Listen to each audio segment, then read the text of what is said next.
प्यारे बच्चों नमस्कार। तो मध्यकालीन राजस्थान की इतिहास की इस क्लास में आपका हार्दिक स्वागत है। आज अपन स्टार्ट करेंगे नया टॉपिक। ठीक है ना। टॉपिक है अपने अजमेर के चौहान। ठीक है। तो अजमेर के जो चौहानों का जो अपन इतिहास पढ़ेंगे, ये जो अपना राजपूत युग है उसी का ही एक भाग है, राजपूत पीरियड का। अब सर ये राजपूत पीरियड क्या है, तो ये जानने के लिए मेरे प्यारे बच्चों आपको मध्यकालीन राजस्थान की जो प्लेलिस्ट है, ठीक है ना, प्लेलिस्ट का जैसे अपन अपने मेरे चैनल पे जाते हो आप, तो उसमें क्या है, जैसे ऐसे सीधे वीडियो में देखो, प्लेलिस्ट में देखा करो। प्लेलिस्ट में मतलब वो पूरा एक टॉपिक से संबंधित वीडियो उसके अंदर आपको मिलेंगे। तो मिडिवल राजस्थान की आप प्लेलिस्ट देखो, उसमें सबसे पहला वीडियो है अपने समकालीन शक्तियां। तो मैंने बताया था कि हर्षवर्धन की मृत्यु के बाद, हर्षवर्धन का काल है 606 से 647, उसकी मृत्यु के बाद उत्तर भारत में दिल्ली सल्तनत की स्थापना तक जिन शक्तियों ने राज किया, तो वो सारे राजपूत थे। इसलिए अपन इस काल को राजपूत काल बोलते हैं। कहने का मतलब 7वीं शताब्दी से लेके करीबन करीबन 13वीं शताब्दी के शुरू तक जो काल है उसको उत्तर भारत की हिस्ट्री के हिसाब से अपन राजपूत काल बोलते हैं, क्योंकि उस समय रूल करने वाली सारी शक्तियां राजपूत, उत्तर भारत में रूल करने वाले सारे राजवंश राजपूत थे। कैसे? जैसे मैंने बताया कि हर्षवर्धन के जो सामंत थे गुजर प्रतिहार, उन्होंने हर्षवर्धन के बाद रूल किया। ठीक है, तो वो भी राजपूत ही थे। जैसे अपन देखते हैं राजपूत के 4 वंशों की उत्पत्ति हुई है अग्निकुंड से, गुजर प्रतिहार और चालुक्य और चौहान। तो गुजर प्रतिहार अपन अभी देख चुके, ठीक है ना, याद करो अपने त्रिपक्षीय संघर्ष है कि नहीं है ऐसे। ठीक है, तो गुजर प्रतिहार अपन देख चुके। अब उसके बाद जो अगला अपन देखते हैं राजपूत युग में, उस क्रम में तो अगला कौन सा आएगा, उसके लिए वो समकालीन शक्तियों वाला मैप देखना पड़ेगा। तो उत्तर भारत में देखेंगे हर्षवर्धन, हर्षवर्धन के बाद मैंने बताया हर्षवर्धन की बेटी डिस हो गई, तो गुजर प्रतिहार आए रिप्लेस करने, गुजर प्रतिहार की डिस होगी तो चौहान आएंगे, अजमेर के चौहान। ठीक है, तो ये राजपूतों के जो चारों हैं, चारों अपन वंश देखते हैं, प्रतिहार, परमार, चालुक्य और चौहान, ये चारों राजपूत प्रमुख राजपूत है ना। प्रतिहारों का अपन ने पढ़ लिया, गुजर प्रतिहार, मंडोर, परमार। परमार अपने थोड़े तो आबू के परमार है, और मेन तो परमार मालवा के परमार है ना। भोज परमार जो मैंने बताया, कहाँ राजा भोज, कहाँ गंगोत्रेली, 10-10 से 10-7। फिर उसके बाद प्रतिहारों के परमारों के दिन चालुक्य। चालुक्य है अपने अनिलवाड़ा गुजरात के, जिनको अपन सोलंकी भी बोलते हैं। ठीक है ना, जयसिंह सिद्धराज जिसमें हुए हैं, फिर भीमदेव हुए हैं, भीम फर्स्ट, भीम सेकंड, गजनी का आक्रमण, वो चालुक्य शासन गुजरात के। ठीक है, और तीसरा अपन चौहान देख रहे हैं, ये अजमेर के चौहान, ये अपन देख रहे हैं। तो उस मैप को ढंग से देखो, वो मैप बहुत कुछ समझाएगा। ठीक है ना, उस मैप को फर्स्ट क्लास को नहीं समझोगे ना, समकालीन शक्तियों वाला, मजा नहीं आएगा, पढ़ना नहीं है। तो अपन देखते हैं राजपूत युग। ठीक है ना, राजपूत युग मतलब 7th सेंचुरी से लेकर 13th सेंचुरी के शुरू तक, 13वीं शताब्दी के शुरू तक जो काल है उसको राजपूत युग बोलते हैं। कैसे? हर्षवर्धन का काल है 647 ईस्वी की मृत्यु, हर्षवर्धन की मृत्यु 647, 1947 नहीं 647। ये बहुत ज्यादा क्वेश्चन पूछा जाता है, हर्षवर्धन का काल, हर्षवर्धन की मृत्यु, तो याद रखो। इसी के समय 629 में आया हिंसांग, भारत विजिट करी, राजस्थान विजिट करी, राजस्थान में अपने भीलमाल गया, जिसको उसने पीलो बोलो बोला है, और भीलमाल का नाम श्रीमाल। और भीलमाल को सबसे पहले राजधानी बनाने वाला गुजर प्रतिहार शासक अपने कौन कौन NB1 नागभट्ट प्रथम। तो हर्षवर्धन की मृत्यु से लेकर दिल्ली सल्तनत की स्थापना 1276 का युग जो उसको राजपूत युग बोलते हैं। ठीक है, और राजपूत युग बोल रहे हैं, चौहान युग नहीं बोल रहे, राजपूत है ना, क्योंकि उत्तर भारत में इस समय उत्तर भारत में रूल करने वाली ज्यादातर जो राजवंश थे वो कौन थे, वो राजपूत थे। इनमें अपन देखते हैं प्रतिहार, परमार, चालुक्य और चौहान। ठीक है, प्रतिहार अपन ने देखा मंडोर से, फिर भीनमाल से, फिर कन्नौज, नाग भाई मंडोर हरिश्चंद्र, गुजर प्रतिहार की बात कर रहे हैं, मंडोर हरिश्चंद्र, भीनमाल NB फर्स्ट, नागभट्ट प्रथम, कन्नौज नागभट्ट द्वितीय, और फिर पहुंच गया आगे बंगाल महेंद्रपाल, है कि नहीं, महेंद्रपाल, फिर महिपाल त्रिपुरा पहुंच गया आगे, तो उत्तर भारत। प्रतिहार हो गया, परमार ये मालवा में है, चालुक्य ये गुजरात में है, और चौहान ये अपने अजमेर में है। 1113 में अजमेर की स्थापना अपन देखेंगे अजय राज के द्वारा। ठीक है ना, ऐसे है। तो राजपूत युग का ही एक हिस्सा है चौहान वंश, ये समझने वाली बात है। ठीक है ना, 7वीं शताब्दी से 12वीं शताब्दी का जो, या 13वीं शताब्दी का जो काल है, वो चौहान वंश नहीं है, वो राजपूत युग है। और राजपूतों में एक अपन पढ़ते हैं चौहान। ये दोनों में भेद समझ में आना चाहिए प्यारे बच्चे, समझ गए। तो राजपूत और शासक वर्ग कुलीन क्षत्रियों के लिए राजपूत वर्ड यूज किया गया है। हिंसांग ने CUK में भी ये राजपूत ट्राइब का वर्णन किया है, राजपूत वंश का वर्णन किया है। ठीक है ना, क्योंकि मैंने बताया था कि गुजर प्रतिहारों का उल्लेख किया है, पीलो भूलो बोला, पीलो पीली बोला, नरभट्ट के दरबार में आया, ठीक है ना, ऐसे नरभट्ट शासक था गुजर प्रत्यार, नरभट्ट नरभट्ट नागभट्ट नहीं, नागभट्ट से पहले जो नरभट्ट, उसके समय संघ ने विजिट किया था अपने गुजर प्रत्यार। नरभट्ट के समय तो मंडोरी था, है ना, नरभट्ट के बाद जो अगला शासक नागभट्ट, उसके समय बनी थी भीनमाल की राजधानी। तो भीनमाल विजिट किया था अपने इंसान ने, ये है, ठीक है ना। अब अपन देखते हैं चौहान वंश, ठीक है। तो इस वीडियो में अपन शुरुआत कर रहे हैं चौहान वंश की, है ना। तो बेसिक जो डिफरेंस मैंने बताया राजपूत युग और चौहान वंश में क्या डिफरेंस है ये पता होना चाहिए अपने को। आ जाओ अब स्टार्ट करते हैं चौहान वंश, ठीक है ना। अब चौहान कौन, वही प्रत्यार पर बार चालुक्य चौहान। तो P2 C2 में जो दूसरा लास्ट वाला सी है दैट इज चौहान, समझ गए। ये जो चारों अपन वंश देखते हैं, प्रत्यार राजपूतों में 4 वंश राजवंश देखते हैं, प्रत्यार परमार चालुक्य चौहान। इनमें सबसे ज्यादा जो पावरफुल शक्तिशाली था वो कौन था, वो चौहान थे, ये चौहान, अजमेर के चौहान। क्यों, क्योंकि अपन देखते हैं कि अरब मलेच्छ जो थे, मुस्लिम आक्रमण था, जिन्होंने सिंध फिर अफगानिस्तान गजनी से अटैक किया, इनको जो एक टक्कर देने वाला था, प्रभावशाली टक्कर, वो कौन था, वो चौहान, ठीक है ना। गुजर प्रत्यार ने रक्षण का काम किया है, ठीक है ना, उनको बिल्कुल इस तरह से शांत कर देना कि अटैक नहीं कर पाए, वो एक प्रभावी टक्कर देने का जो काम किया था वो चौहानों ने किया। तो इनमें सबसे शक्तिशाली है चौहान, ठीक है। अजमेर जिनकी पहले शाकंभरी सीट होगी, सपाल लक्ष्य, फिर अजमेर बनेगी सीट, वो अभी देखेंगे।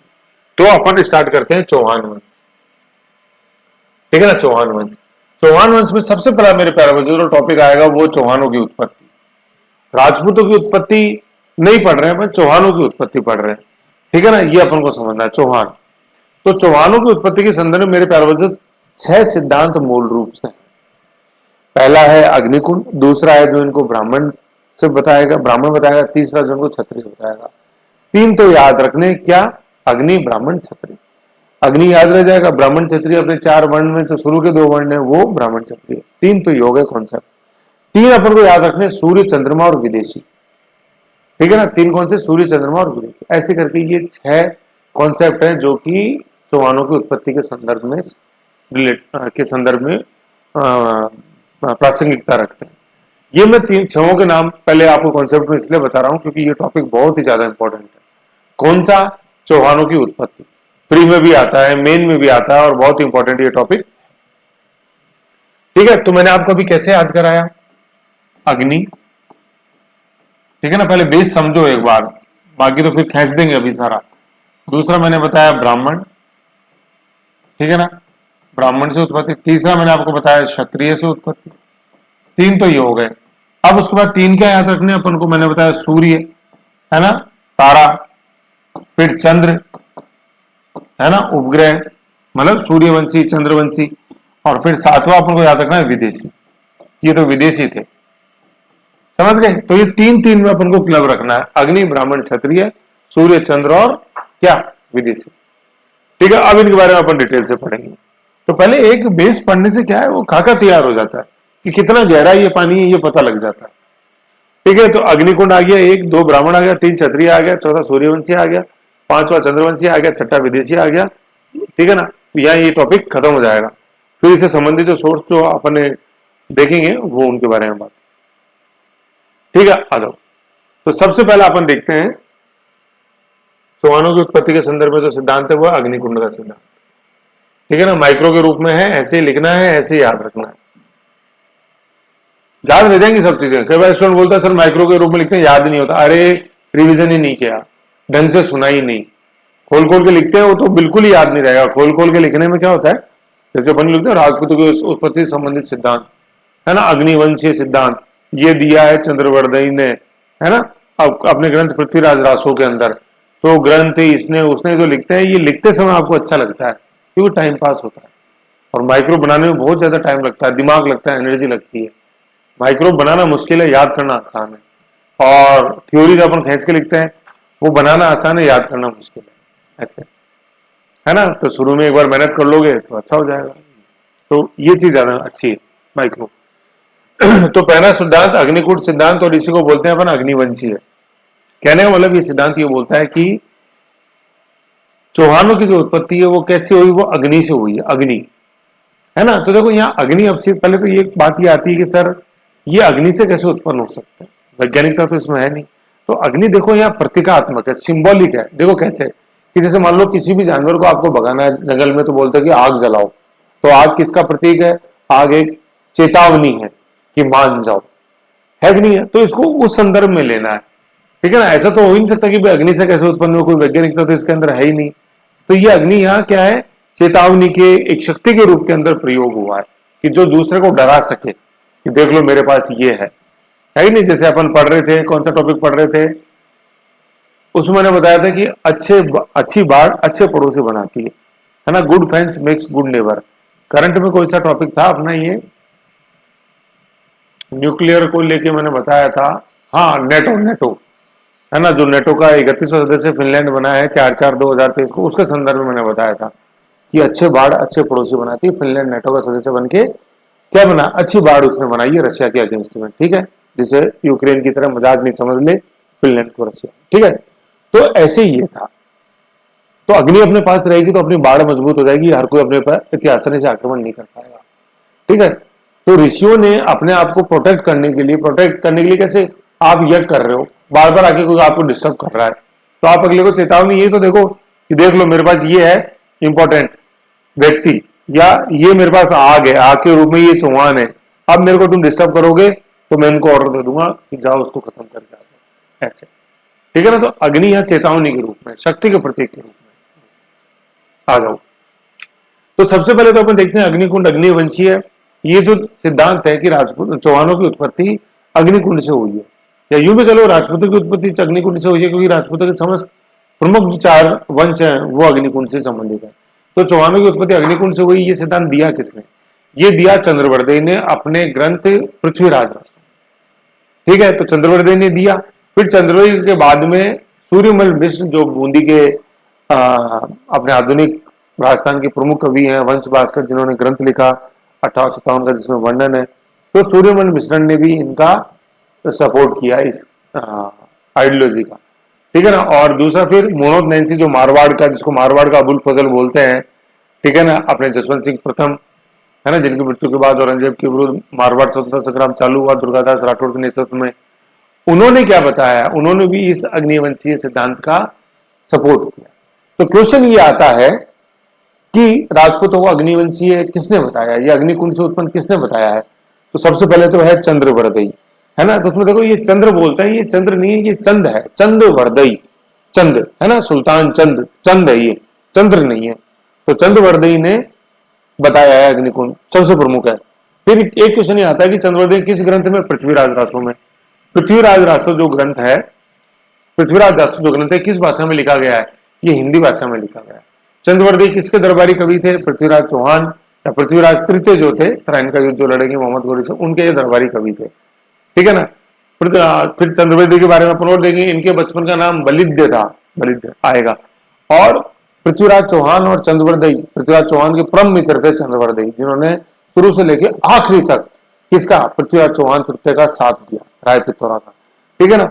और ये महज संयोग ही नहीं कह सकते इसको, है ना। इतनी अच्छी घनिष्ठता थी दोनों के अंदर कि दोनों का जन्म और दोनों की मृत्यु एक ही दिन हुई थी। कहने का मतलब बर्थडे और डेथ डे जो है ना, पुण्यतिथि, वो मतलब जन्मदिन और पुण्यतिथि दोनों की एक ही दिन है ना। किसकी? अपने चंद्रवर्देयी की और पृथ्वीराज चौहान, समझ गए ऐसे, ठीक है। तो अग्निकुंड का सिद्धांत दिया किसने? चंद्रवर्देयी ने, मतलब ग्रंथ पृथ्वीराज रासो। भाई चंद्रवर्देयी ने दिया तो किसी ग्रंथ में तो बताएगा ना, तो पृथ्वीराज रासो में बताया, ठीक है। तो पृथ्वीराज रासो में चंद्रवर्देयी ने दिया। दूसरा ये अपन को मिलता है कि इस सिद्धांत का वर्णन अपन को मिलता है वंश भास्कर में। तो उसका वंश भास्कर किसने लिखा? सूर्यमल मिश्रण ने। सूर्यमल मिश्रण बूंदी के थे और राम सिंह के ये दरबारी कवि थे। तीसरा मोहम्मद नैन्सी ने समर्थन किया है। मोहम्मद नैन्सी को राजस्थान का अबुल फजल बोलते हैं। इनका संबंध जोधपुर से था और ये जसवंत सिंह प्रथम जो है उनके दरबारी कवि थे। जसवंत सिंह द्वितीय नहीं, जसवंत सिंह द्वितीय वो है अपने महर्षि दयानंद सरस्वती वाला, ठीक है। मतलब जसवंत सिंह द्वितीय की प्रेमिका को टोकना महंगा पड़ा था, दयानंद सरस्वती को बताया रखा मैंने। तो जसवंत सिंह प्रथम है ना, जिनकी मृत्यु के बाद जमरूद में इनकी मृत्यु होगी पेशावर में। तो इनकी मृत्यु के बाद मारवाड़ स्वतंत्रता संग्राम चालू हुआ था औरंगजेब के अगेंस्ट। तो सारी चीजें हिस्ट्री में देखेंगे आगे। तो कहने का मतलब यहां तक चीज ये है कि निम्न में से वो 3 व्यक्ति कौन है जो राजपूतों को या चौहानों को अग्निवंशी बताते हैं? चंद्रवर्दई चंद्रवर्दई, सूर्यमल मिश्र और मूणोत नैंसी। ठीक है, ऐसे तो देखो चंद्रवर्दई में चांद आ रहा है, सूर्य में सूर्य आ गया, और एक क्या है, एक अपन को याद रखना, मूणोत नैंसी मुंह। ठीक है, तो यहां मैंने लिखा हुआ चंद्र है ना, ये चंद्र नहीं है। कहने का मतलब चंद्रवर्दई अपन कैसे लिखेंगे, चंद और बरदाई, ये चंद्रवर्दई ऐसे लिखेंगे, ये चंद्र नहीं है ना, ये चंद्र नहीं है, ये अपन को ध्यान रखना। ठीक है, समझ गए यहां तक, ये चीज है। फिर किताबें याद रखनी है, क्योंकि भाई वो तो बताएंगे तो अपनी किसी किताब में ही ना, ऐसे थोड़ी ना कि भाई आकाशवाणी कर दी। अब ये सिद्धांत है क्या, ये क्या बोलता है भाई, पहले तो ये दिया इन्होंने, अब ये बोलता क्या है, ये क्या है, ये भी तो पता होना चाहिए ना। ये सिद्धांत ये बोलता है कि आबू पर्वत पर ऋषि यज्ञ करने बैठते थे। अभी आबू को अपन बोलते हैं ऋषियों की तपोभूमि है कि नहीं, नक्की झील बोलते हैं कि ऋषियों ने अपने नाखून से बनाई थी, इसलिए उसको नक्की झील बोलते हैं। ठीक है ना, राजस्थान का एकमात्र हिल स्टेशन अपने आबू। ठीक है, तो वहां पे ऋषि क्या यज्ञ करते थे। अब उस यज्ञ में मलेच्छ जो थे, मलेच्छ मतलब अरब जो आक्रांता थे, वो उनमें विघ्न उत्पन्न करते थे। उस यज्ञ के अंदर पशुओं की हड्डी डाल देते थे। ठीक है, कभी कभी वो जो साधु यज्ञ करते थे उनको डरा के चले जाते थे, है कि नहीं है, क्योंकि भाई आबू में आज ही आप जाके देखो, थोड़ा सा नक्की झील से पास ऊपर जाके देखो तो आज कितना मतलब वो बना आच्छादित प्रदेश है, तो उस समय तो क्या रहा होगा आप देख लो। फिर उसमें डराना किसी को ज्यादा मुश्किल काम नहीं है ऐसे। ठीक है ना, तो वहां गुफाओं में बैठ के तपस्या करते थे, सिद्धि पाने के लिए ऋषि, और उन ऋषियों को परेशान करते थे कौन, ये मलेच्छ। तो ऋषियों ने फिर क्या देखा कि यार ऐसे तो मुश्किल हो जाएगी यार, है कि नहीं, ऐसे तो मुश्किल हो जाएगी और ऐसे तो दिक्कत है। तो अब क्या, अपने को भाई ऋषि खुद तो लड़ नहीं सकता उन मलेच्छों से, क्योंकि ऋषि का तो जो मेन ध्यान है वो तो यज्ञ की तरफ है ना, उनसे लड़ेगा वो यज्ञ करेगा, है कि नहीं है। जैसे मैं पढ़ूं या तुमसे लड़ाई करूं तो ध्यान तो पढ़ाई में एक काम ही रख सकता है अपन, तो ऋषि तो बोले यज्ञ करेंगे। अब रक्षा कौन करे, रक्षा वही, रक्षा के लिए अपन को कोई वीर योद्धा चाहिए। ठीक है, तो वीर योद्धा के रूप में फिर क्या होता है, जैसे कहा यूज आता है कि इन्होंने यज्ञ लगाया और यज्ञ आहुति दी उसके अंदर, और उससे 4 पराक्रमी राजवंश उत्पन्न हुए, है ना, या 4 पराक्रमी राजवंश के लोग उत्पन्न हुए। ये पराक्रम 4 कौन थे, योद्धा 4 कौन उत्पन्न हुए, किस वंश के, प्रत्यार, परमार, चालुक्य और चौहान। ठीक है ना, ये है। अब एक देखो क्या है, आबू पर्वत पर ऋषि यज्ञ कर रहे थे, यज्ञ में ये मलेच्छ बाधा डालते थे, नॉट इक्वल टू, मतलब यज्ञ करने नहीं देते थे। मलेच्छ मतलब अरब आक्रांत था, जो सिंध से फिर अफगानिस्तान से ऐसे आते थे। ठीक है, और अपन ने पढ़ाई है 712 के अंदर पहला मुस्लिम आक्रमण, अरब आक्रमण हुआ।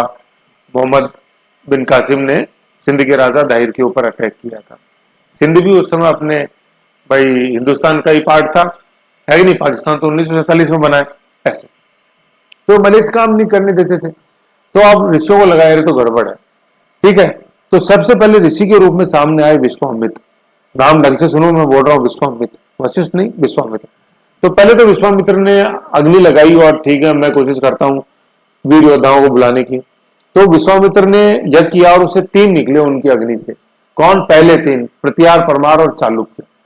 ठीक है, लेकिन ये तीनों असफल रहे प्रभावी रूप से मलेच्छों को, अरबों को माउंट आबू के आसपास क्षेत्र से भगाने में, या यज्ञ को एक तसल्ली से कर पाए ऋषि, उनको संतुष्टि देने में।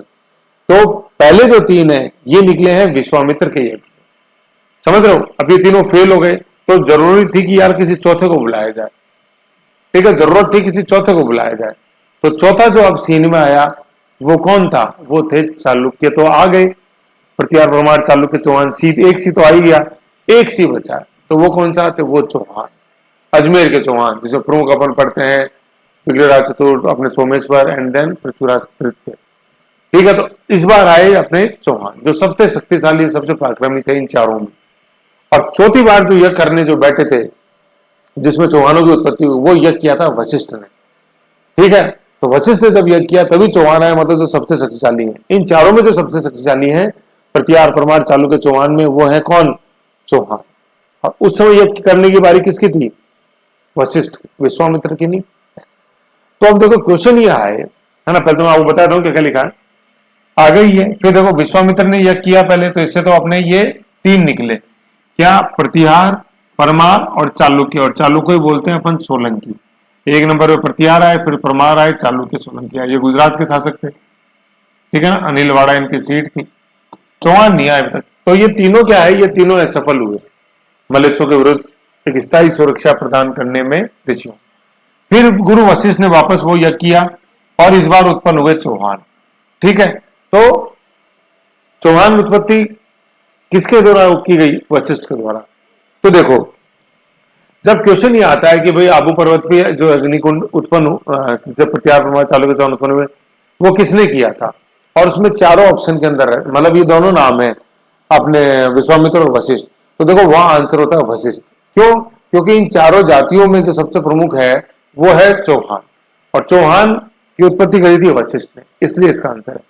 क्वेश्चन ये आया कि निम्न में से किनका संबंध, किन ऋषियों का संबंध आबू पर्वत हुए अग्निकुंड से है, और उनमें दोनों में विश्वामित्र और वशिष्ठ, और नीचे दिया हुआ है कि ए और बी, एक और दो दोनों, है ना, कि मतलब विश्वामित्र और वशिष्ठ दोनों, तो वो दोनों आंसर होगा। एक क्वेश्चन यूं आ जाए कि वशिष्ठ के अलावा उस अग्निकुंड सिद्धांत से और निम्न में से कौन से ऋषि जुड़े हुए हैं, तो वो विश्वामित्र जुड़े, ऐसे अपन को ध्यान रखना है। ये सप्त ऋषियों के अंदर ही ये दोनों ऐसे, ठीक है। तो विश्वामित्र का संबंध भी है उस यज्ञ से और वशिष्ठ का भी, ठीक है। और पूछे, सिंपल क्वेश्चन पूछा गया कि अग्निकुंड जो हुआ, अग्निकुंड से उत्पन्न जो चारों जातियां हैं, राजपूत जातियां, वो किसने किया, तो वशिष्ठ ने किया, है ना। नॉर्मल पूछे क्वेश्चन तो वशिष्ठ, है ना। वशिष्ठ के अलावा सेकंड नंबर पे जो आएगा वो विश्वामित्र आएगा। पहले तीनों की उत्पत्ति किसने करी, विश्वामित्र ने। चौथे की उत्पत्ति, चौहानों की उत्पत्ति अपने वशिष्ठ, ठीक है। तो अपन यू पढ़ते हैं P2C2, प्रतिहार, परमार, चालुक्य, चौहान। 2 P है 2 C है, P2C2। तो ये जो पहले 3 है ये कौन है, ये विश्वामित्र है, और ये जो C है चौहान, ये वशिष्ठ है, ठीक है। ये विश्वामित्र है, ये वशिष्ठ है। विश्वामित्र वही जिन्होंने ऋग्वेद का 3रा मंडल लिखा है। गायत्री मंत्र जो है ओम भू भुर्सु है, ये भी विश्वामित्र ने लिखा, और ये 3रे मंडल के अंदर वर्णित, ठीक है ना, सूर्य को समर्पित है गायत्री। समझ गए, तो ये अपन को ऐसे समझना है। फिर अपन देखते हैं कि अग्नि, अग्नि को यहाँ किस रूप में प्रयोग किया है, चेतावनी का सूचक है, मध्यस्थ। और मध्यस्थ कैसे, जैसे आज भी अपन देवताओं को बुलाने के लिए यह करते हैं, तो अग्नि के माध्यम से अग्नि में आहुति देते हैं, स्वाहा, जिसे अग्नि क्या एक मध्यस्थ एजेंट का काम करती है पृथ्वीलोक और देवलोक के बीच, ठीक है। फिर देखो अब सवाल ये आता है कि ये चारों ही अग्नि के रूप में क्यों प्रयुक्त हुए, इन्हीं के अंदर इतना बल कैसे था, है ना। तो देखो यहाँ एक चीज समझने वाली बात क्या है कि क्षत्रिय शासक थे चौहान, ठीक है, कुछ क्षत्रिय शासक जैसे थे, तो वो क्या बुद्ध, माता बुद्ध और जैन के प्रभाव में आकर वो अहिंसक बन गए थे, है ना। उन्होंने युद्ध छोड़ दिया था, शांति प्रिय की नीति अपना ली थी, जैसे अशोक ने अपना ली थी। बुद्ध घोष की जगह वो भेरी घोष बन गया, बुद्ध घोष की जगह धमघोष, बुद्ध घोष की जगह धमघोष की नीति उसने अपना दी है। तो जब अशोक ही छोड़ सकता है लड़ना बुद्ध धर्म के प्रभाव में, तो छोटे मोटे क्षत्रिय शासकों की तो क्या, वो तो आराम से छोड़ सकते थे ऐसे, ठीक है ना। तो अब ऋषियों को जरूरत थी कि यार अपन चेतावनी के रूप में, अग्नि के रूप में किन्हीं योद्धा जातियों को अपन अपना रक्षक बनाए, है ना। तो योद्धा जाति के रूप में कौन जो लड़ सकता है, वो तो योद्धा जाति के रूप में है, उसको तो याद करोगे आप। तो ये थे योद्धा जाति, गुजर, प्रतिहार, परमार, चालुक्य, चौहान, क्षत्रिय है कि नहीं। तो क्षत्रियों को ही लड़ने का एक्सपीरियंस, लेकिन वो एक्सपीरियंस थोड़ा उन्होंने छोड़ दिया था, अपने हथियारों को छोड़ दिया था, हथियारों को काम में नहीं लेते थे, बस पूजा करके रख देते थे, लेकिन वो हथियार चलाना भूले नहीं। आप याद करो, जैसे अपन बॉलीवुड में कोई पिक्चर देखते हैं, जैसे टाइगर अभी जिंदा है, टाइगर है कि नहीं है, तो कहीं पर हम बम हमला होता है, किसी आतंकवादी को पकड़ना है, तो रॉ का एजेंट के रूप में रॉ का चीफ पूछता है कौन अभी मदद कर सकता है, तो सर वो टाइगर ही मदद कर सकता है। लेकिन सर टाइगर ने अब रॉ की तरफ से काम करना छोड़ दिया है, वो अब मस्ती से रहता है स्पेन में। तो फिर दिखाते हैं वो रॉ का चीफ टाइगर को फोन करता है कि हमें तुम्हारी जरूरत है, वापस आ जाओ। फिर वो टाइगर आता, टन टन, टाइगर अभी जिंदा है कि नहीं है, देखा आपने ऐसे। तो यही वो सीन, क्या ऋषियों को जरूरत थी किसी रक्षक जाति की जो यज्ञ में यज्ञ करते समय उनकी रक्षा कर पाए, है ना। तो रक्षक किसको, जो लड़ सकता है उसी को तो रक्षक बनाएंगे। तो ऐसे इन क्षत्रियों को वापस लेके आइए, और फिर अग्नि के रूप में इनको अपने सिंबॉलिक प्रतीकात्मक बोला है। तो ये ध्यान रखना, अपन को अहिंसा इन्होंने अपना ली थी, बुद्ध धर्म, बुद्ध और जैन के प्रभाव। ठीक है, ये है। तो क्षत्रिय, चौहान, ऐसे। ठीक है ना, तो यूं अपन को ध्यान में रखना। ठीक है, ये चीज है। तो अग्निकुंड के संदर्भ में अपन को याद रखना है, 3 व्यक्ति का नाम चंद्रप्रदयी, सूर्यमल मिश्र और मोनोत नैन्सी। तो उनके ग्रंथ क्रमशः पृथ्वीराज रासो, वंश भास्कर और मोनोत नैन्सी का आपने मोनोत नैन्सी ख्यात और मारवाड़ प्रगनरी विगत, ऐसे। मारवाड़ का गजेटियर बोलते हैं अपने मोनोत नैन्सी ख्यात को। समझ गए? तो ये सबसे पहला हो गया अपना सिद्धांत अग्निकुंड और अग्निवंश से संबंधित सिद्धांत। अच्छे से समझो क्योंकि इसके क्वेश्चन बहुत आते हैं, है ना, ये चीज है। फिर दूसरा सिद्धांत अपन देखते हैं कि ब्राह्मणों को, चौहानों को जो है, चौहानों की उत्पत्ति पढ़ रहे हैं, चौहानों को ब्राह्मण गोत्रीय, मतलब ब्राह्मण वंश से या ब्राह्मण वंश से उत्पन्न बताया और उनको वत्स गोत्रीय ब्राह्मण बताया गया। कौन से गोत्र? वत्स। तो देखो बै कोई ज्यादा फर्क है नहीं, है ना, बै और वै। तो वैसे भी जैसे अपन जैसे गुजराती में जाते हैं तो बै वै बन जाता है, बंगाली में वै को बै बोलते हैं। जैसे अपन बोलते हैं रविंद्रनाथ टैगोर, वो रविंद्र नहीं, वो रविंद्र है। बंगाल में बै, अपन वै बोलते हैं लेकिन बै है, रविंद्र। प्रणब मुखर्जी नहीं है, है ना, वो बै है, प्रणब मुखर्जी, बै, प्रणब। ठीक है ना, ऐसे बै है। तो बै ब्राह्मण में ज्यादा फर्क नहीं है। तो बै से ब्राह्मण, और ब्राह्मण कौन से? वत्स गोत्रीय ब्राह्मण। ठीक है, और बै से ब्राह्मण और बै से बिजोलिया शिलालेख। ये बहुत इंपॉर्टेंट है।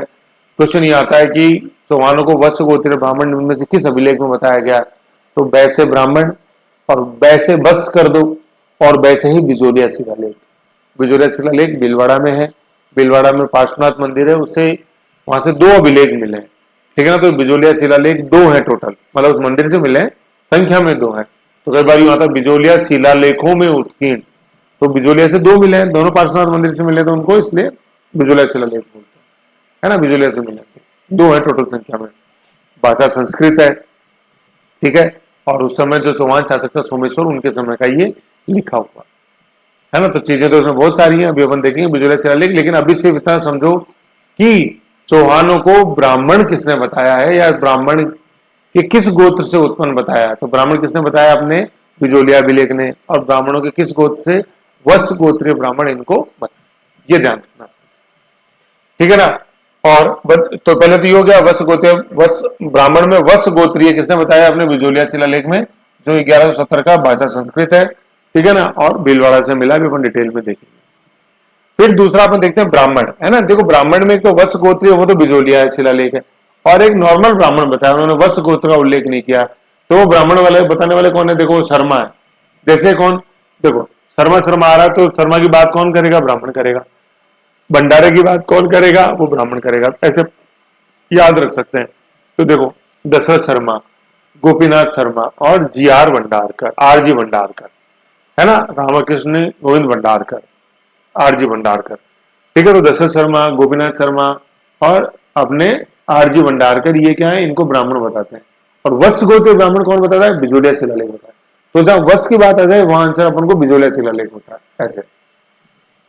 फिर ये पिंगल सूत्र है, ठीक है ना, प्रमुख ग्रंथ पिंगल सूत्र भी इनको ब्राह्मण बताता है। फिर क्या है? देखो एक कायम रासो किताब है, कायम, है ना, कायम। तो कायम रासो किताब है, ये किसी कायम खानी मुस्लिम ने लिखी है। तो कायम खानी मुस्लिम कौन थे? मैंने आपको गोगा जी से पढ़ाया था कल्चर के अंदर, गोगा जी अपने दत्रेवा, चुरू, सीड्स मेडी। तो गोगा जी के आगे वाले वंशज में बाद में अपन देखते हैं, तो एक थे करम सिंह, तो वो मुस्लिम बन गए और वो कायम खानी मुस्लिम बन गए। तो करम सिंह बन गए अपने कायम सिंह, है ना, कायम सिंह। फिर कायम सिंह मुस्लिम धर्म उन्होंने अपना लिया, और फिर कायम सिंह के जो वंशज थे वो कायम खानी मुस्लिम कहलाए, है ना। तो गोगा जी का एक वंशज करम सिंह ने अपना लिया मुस्लिम, तो करम सिंह बन गए कायम का, करम है कायम है, कै और मैं तो मिलता है ना, करम है कायम है, कायम खानी। फिर उनके वंशज कायम खानी मुस्लिम कहलाए, जो कि फतेहपुर सेकाउटी, है ना, फतेहपुर में सिक्कर सेकाउटी के अंदर वहां के नवाब थे फतेहपुर के, कायम खानी मुस्लिम। ठीक है, तो उन कायम खानियों के अंदर एक नवाब हुआ है जिसका नाम था नयामत खां कायम खानी। कौन? नयामत, कयामत नहीं है, कयामत खां कायम खानी मत कर देना, कयामत कायम खानी। यह है नयामत खां कायम खानी, इसने किताब लिखी है। ठीक है, क्या क्या किताब लिखी इसने? कायम रासो, कायम, है ना, कायम खानी मुस्लिम, कर्म से कायम, तो कायम खानी मुस्लिम से कायम रासो। किसने लिखी? नयामत खां ने, नयामत खां कायम खानी, क्यों कायम खां के वंशज थे तो कायम खानी सब में लगना ही था। और कायम खां का जो ओरिजिनल नाम था करम सिंह था, जो गुगा जी के वंशज थे। तो गुगा जी से करम सिंह से फिर बन गए कायम खानी मुस्लिम, उसमें एक आ गए क्या, नयामत खां कायम खानी। ठीक है, उन्होंने किताब लिखी कायम रासो। तो देखो ये रासो बहुत इंपॉर्टेंट है, क्या जबन पढ़ेंगे, हमीर रासो जोधराज है, फिर पृथ्वीराज रासो अपने चंद्रवर्दई, चंद्र नहीं चंद, चंद्रवर्दई, फिर बिसल देव रासो नरपति नाले अपन देखेंगे ऐसे। और कायम रासो नयामत खां, नया है ना, नया न्यू से आता था न्यू भाई, नए आ गए ना, नए गुआ जी को पलट के फिर मुस्लिम कर दिया, गुआ जी हिंदू मुस्लिम न्यू डाला, तो नयामत खां कायम खान ने लिखा कायम रासो। उसमें जो है चौहानों को ब्राह्मण बताया गया। तो ब्राह्मण से अपन को क्या याद रखना है, वत्सगोत्रीय ब्राह्मण बिजुले से ललित, और केवल ब्राह्मण बताया किसने, दशरथ शर्मा, गोपीनाथ शर्मा, आरजी भंडारकर, पिंगल सूत्र और कायम रासो ग्रंथ जो कि लिखा है नयामत खां कायम खानी ने। कायम खानी कौन थे, गुगा जी के एक वंशज करम सिंह, वो मुस्लिम बन गए, उन्होंने मुस्लिम बने के नाम उन्होंने रखा कायम खां। फिर कायम खां के जो नाम जो वंशज थे उनको बोलते हैं कायम खानी मुस्लिम, जो फतेहपुर सीकर के नवाब थे। इन्हीं कायम खां नवाबों में से एक नवाब हुए हैं नयामत खां कायम खानी, उन्होंने ग्रंथ लिखा है कायम रासो ऐसे। ठीक है, इसमें समझ गए, ये चीज मैंने इसके अंदर सारी लिखी हुई है, तो आपको ध्यान देना। ओके, ये चीज। फिर नेक्स्ट अपन देखते हैं कि इनको क्षत्रिय भी बताया है। ठीक है ना, क्षत्रिय किसने बताया है, क्षत्रिय चौहानों को क्षत्रिय किसने बताया है,